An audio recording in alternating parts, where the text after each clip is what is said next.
ఈ ఎన్నికల్లో ఇంకా బలంగా పనిచేయాలంటే, నా మనోధైర్యం పెరగాలి అంటే, అవసరమైతే ఢిల్లీలో మోడీతో కొట్లాడాలి అంటే ఈ పట్టభద్రులు అండగా నిలబడండి.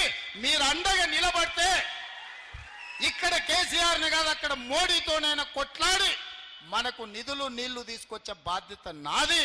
మీరందరూ అండగా నిలబడండి. ముఖ్యంగా మా ఆడబిడ్డలు ఈడ ఉన్నారు. ఆర్టీసీలో బస్సు ఉచితంగా మా ఆడబిడ్డలు ప్రయాణం చేస్తే 150 కోట్ల మంది ఆడబిడ్డలకు 4,000 కోట్ల రూపాయలు బస్సుల్లో ఉచితంగా నేను ఇస్తే నాకు ఓటేయండి. మీకు బస్సుల్లో ఎవరైనా టికెట్ పైసలు అడిగితే నాకు ఓటేయొద్దని మా ఆడబిడ్డలకు నేను చెప్పదలుచుకున్నా.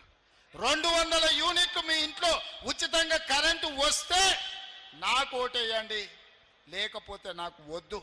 మీ అమ్మని అడగండి ఇంటికి పోయినాక 500 రూపాయలకు సిలిండర్ మా ఆడబిడ్డలకు వస్తే ఓటు నాకేయండి, లేకపోతే ఓటు ఇయ్యకండి అని చెప్పి మా ఆడబిడ్డలను అడుగుతున్నా.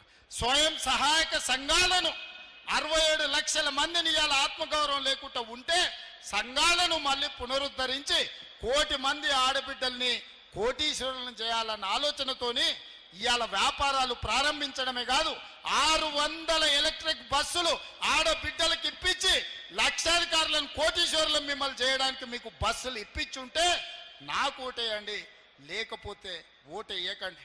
ఇవాళ 1000 మెగావాట్ల సోలార్ విద్యుత్ ఉత్పత్తి మహిళా సంఘాలకు ఇచ్చిన అదానీ అంబానీలతో పోటీ పడే సోలార్ విద్యుత్ ఉత్పత్తి వ్యాపారం ఈరోజు ఆడబిడ్డల దగ్గరికి తీసుకొచ్చినాం.